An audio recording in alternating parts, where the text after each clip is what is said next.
Chers internautes de Marodi TV, j'ai l'immense plaisir de recevoir ici à Marodi un grand homme appelé Jacob. waaye balaa ñuy commencer waxtaan bi dama bëggoon juste rek Jacob nga wax Djamboula mu indi jigéen bi. Hey Djamboula, indil chicken bi. kon jigéen bi na ñëw. waaye c'est un plaisir. Plaisir partagé. tey kontaan naa parce que je pense que tey da nga indi benn affaire bu bees benn touche bu bees ci Golden. On savait beaucoup de choses yoo xamante ne mën nañ ne Golden innové na si lu bëri Golden am na réussite Golden am na succès mais franchement Golden ak doole bu mu am mu dem ba à un moment jékki-jékki le personnage de Jacob dugg si franchement indi benn affaire bu énorme et les Sénégalais yoo apprécié mu nekk benn antagoniste fort boo xamante ne. nit ñi doon tiital nit ñi moi je regardais ça avec des enfants dañu tiit soo tëlee dañuy tiit donc tey ce succès là ak intégration boobu noonu biir série Golden nu mu amee ak noo ko dundee.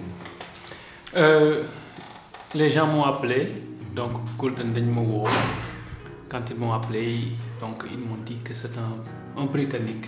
boo xam ne ni genre mafioso yooyu demee noonu nekk foofu donc dafa ñëw Sénégal mais day jël revanche am quoi parce que James dafa am ñu fa def de même que London Lady donc yooyu loolu au début nag c'était pas facile parce que man dama tàmm wax français bi donc tourné nañ sax première am na séquence yu ñu njëkk a tourné sax après Pape Sarr ak Thiané ma non da nga indi accent anglais bi quoi.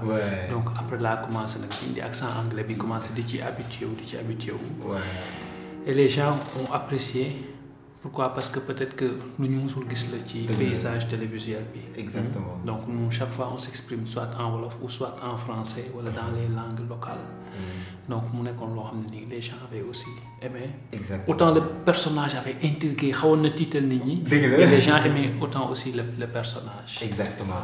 Mais damay ñëwaat encore un peu ci accent bi ba tey on a envie de savoir ndaxte yow britannique dëggantaan nga wala da nga yàgg anglais tey wala da nga dégg anglais en fait nu mu demee quoi ak accent bi parce que on sent que le maîtriser la quoi en fait on a l'impression d'un Sénégalais boo xamante ni juddoo fi yaroo fi États-Unis la juddoo yaroo déggul noonu olof te pourtant dégg nga olof bu baax a baax. anglais bi nag dañ ci doon góorgóorlu au lycée. Donc am na temps boo xam ne xaw nañ ko ci def à l'université aussi quoi. Donc juste loolu mais aussi dañ daan déglu daan gis ay britanniques yoo xam ne dañuy wax français. bu ñuy wax français ça nous faisait rire. Moi je me rappelle que am na benn documentaire bu mu mës a gis George Bush président des États-Unis doon wax français. fekk mi ngi nekkoon ak Jacques Chirac. mu doon wax français mais ça faisait rire les gens ça faisait marrer les gens toujours c'est comme ça. ak accent bi quoi ak accent bi. Mais j'aurais pu aller plus loin en commettant les fautes anglais di def. Je vais tuer ta père, je vais tuer ton mère. mais parce que ñoom toujours noonu la.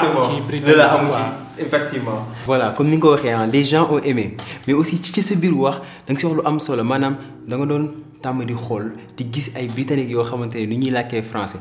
Donc loolu bokk na ci observation. mu nekk loo xamante ne tey mën naa ne talent jeu d'acteur bi la tamit. Parce que aussi il faut nga am talent pour mën di observer di gis comme ça di ko mën a reproduire am na benn waay bu ma doon jàngal di ma wax ne que tey jii nii ki nga gis muy interpréter soit lenn la li muy def naturellement daf ko mel noonu wala dafa tàmm di observer dara et loolu aussi c'est important quoi donc c'est très important mais aussi j'ai envie de revenir un peu ci sa personne. Ouais, la personne Ousseynou Bichi, bon, j'ai du mal toujours à prononcer ce nom de famille. Voilà, donc ñu ñëwaat ci yow. ñëwaat un peu ci sa jaar-jaar. On a envie de savoir parce que man sama bopp seetaan naa la ci ay films yu mag depuis ma nekkee xale et j'étais fan. Comme Le Paris bi nga joué ko ak Ibrahima Mbaye Sopé son grand. Tey jii nii on a envie de savoir nous les jeunes ñi nga xamante ne yàgg nañ la gis fan nga aw sa parcours ba agsi bi Golden. Donc man carrière de comédien laa njëkkee.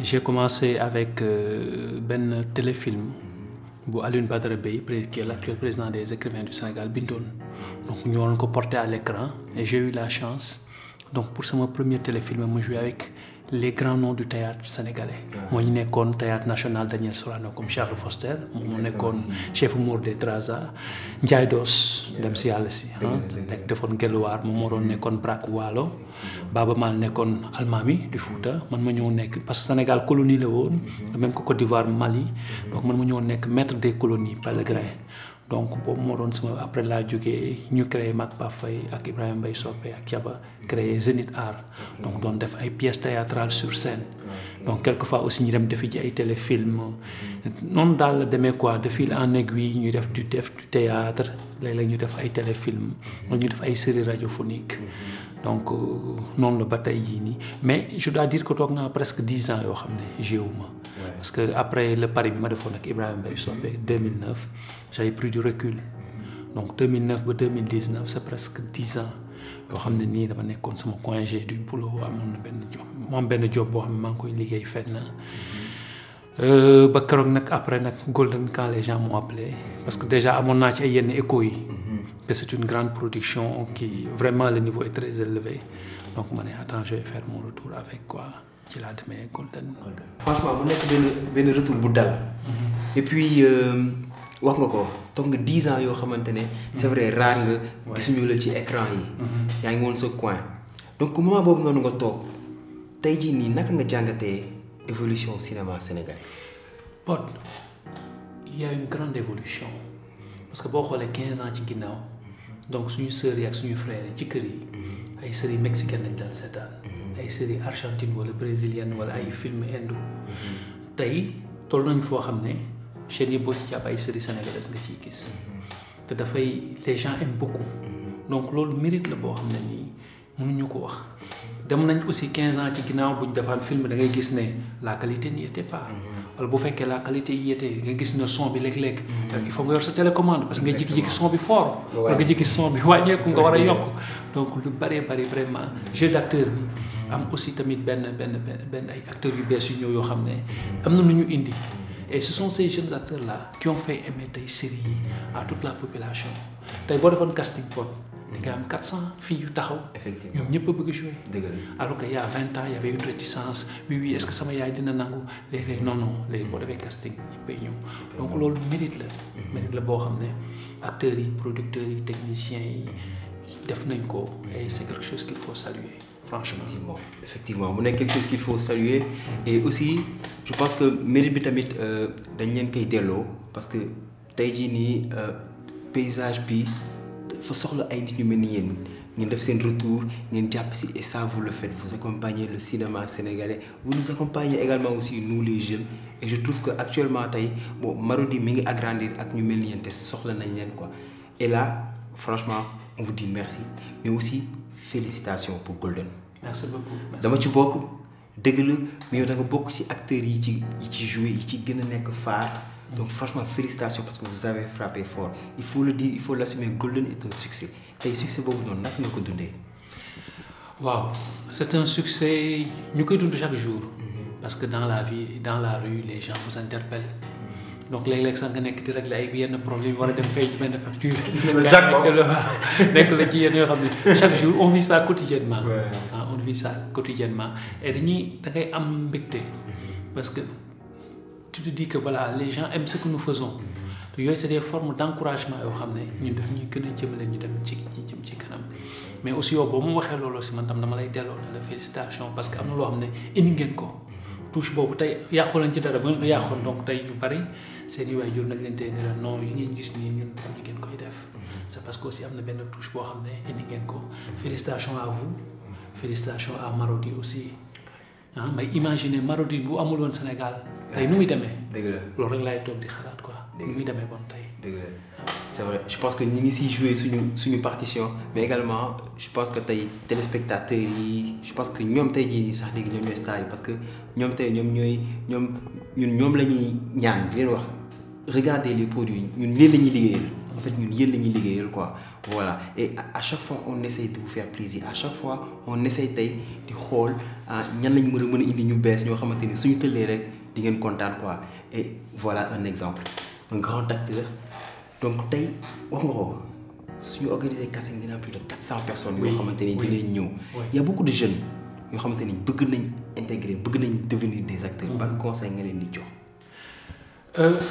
Que d'abord c'est un milieu boo xam ne il faut que nga def ndànk. C'est important.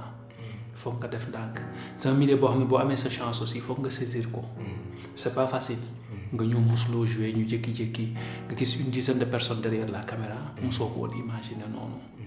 C'est un métier boo xam ne aussi ça demande beaucoup de recherche. Ça demande beaucoup de recherche. Il faut aussi ngay seetaan aussi yeneen film yi di xool comment les gens jouent. léeg-léeg boo nekkee sa néeg aussi. voisins yi mun nañu yaakaar ne da nga dof da ngay waxtu. dëgg am yooyu xam ne yaa ngi koy répéter yaa ngi koy def. C'est un métier qui demande beaucoup de recherche. Effectivement. Et puis avec beaucoup de naturel aussi, on n'a pas besoin d'une certaine théâtralité. Ouais. Souvent on cherche des gens qui ont théâtre, nous avons une chance parce que naturel bob la ñu soxlo. Ouais. Naturel bob la ñu soxlo. Effectivement. Donc je pense que leer mais pour tëj un peu, je pense que damay delluwaat ci rôle Jacob vers la fin en fait ñi ngi xaar saison 2. Waaw. Parce que tey Jacob ñëw na franchement plan yi c'était extraordinaire, on regardait, on se croyait même aux États-Unis quoi. Et là on se dit ok, nous sommes ici au Sénégal, on fait du cinéma. Donc tey franchement avec le personnage de Jacob dugal nañu ci ay émotions yu nekk ci da ngay xalaat fii nga ne noonu nekk des plans bi non mais Jacob préparé woon na lii vers la fin nga dugg prison ba gars yaakaar ne Jacob pare na ci Jacob tëllaat. nga ñëw foofu noonu jaxase waat kër James. En fait là saison 2 lan lañ war a mën a xaar bon du ñu spoiler. mais tey lan lañ war a mën a xaar ci saison ak lan nga war a mën a promettre les Sénégalais. Saison 2 moom je sais que on aura encore un Jacob imprévisible. waaw boo ko xaaree fii moom du nekk foofu quoi am na feneen bu muy fële chaque fois scénariste yi gars yi ñuy bind tamit ñoom Marodi loolu la ñuy xalaat quoi chaque fois bu ñu ne fii la rek non fekk na lu foofu man sax bu ñu mën a dugal foofu ma ne maa bañ. donc loolu quoi. donc kon nag xoolal Jacob. Mr Paul. yeah ñu xaar la saison 2. God willing inchallah. saison 2 ñu def ko. Ciao ciao. Ciao.